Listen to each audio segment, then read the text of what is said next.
देखिए मोदी जी, जब से आपकी अयोध्या में हार हुई है तब से अयोध्या एक चर्चा का विषय बना हुआ है और लगातार अयोध्या के बाहर के लोग जो हैं वो अयोध्या वासियों को दोष दे रहे हैं तथा जो अयोध्या के रहने वाले हैं, अयोध्या के आसपास के रहने वाले हैं, वो कहते हैं कि हमने जो अपने मर्जी से वोट दिया है, किसी का दबाव नहीं है।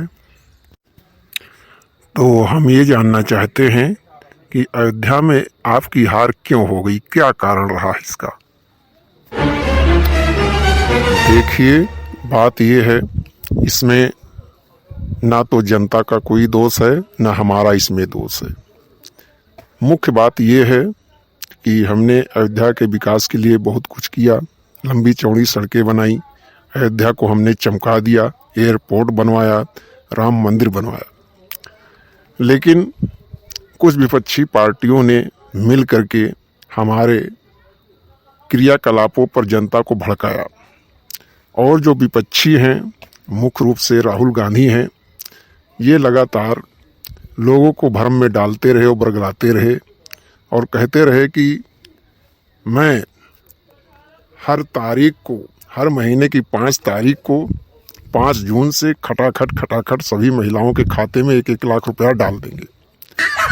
ये बात बार बार करते रहे, इसलिए जनता पागल हो गई, इनके बातों में बहक गई और हमें वोट ना दे करके सारा वोट इनको लगभग मिल गया, हमें बहुत कम वोट मिला, इसलिए हम अयोध्या से हार गए। अच्छा तो मोदी जी, लेकिन अगर हम ये मान लें कि अयोध्या की जनता जो है विपक्षियों के बहकाव में आ गई, तो और भी कई स्थानों से सबसे अधिक सीटें आप ही को मिली हैं, आप जीते हैं, तो वहाँ की जनता क्या बहकाव में नहीं है, केवल अयोध्या की ही जनता बहकाव में आ गई। देखिए, बात ये है कि संसार में कई प्रकार के लोग हैं, उसी प्रकार से हमारे भारत देश में भी कई प्रकार के लोग हैं। तो कहीं कहीं क्षेत्र ऐसे हैं जहाँ की जनता लालची है और वो बहकाव में आ गए। हर एक स्थान की जनता लालची नहीं है, इसलिए जहाँ की जनता लालची नहीं थी वो विपक्षी के बरगलाने से नहीं आई और वहाँ हमें लोगों ने वोट दिया।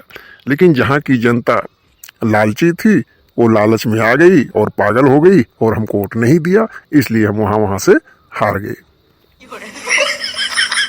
ठीक है मोदी जी, आप जो है हमारे स्टूडियो में आए और अपना समय दिए और हमारी जनता को अपने दिल की बात बताई, इसके लिए बहुत बहुत धन्यवाद। अगले शो में फिर कभी मिलेंगे।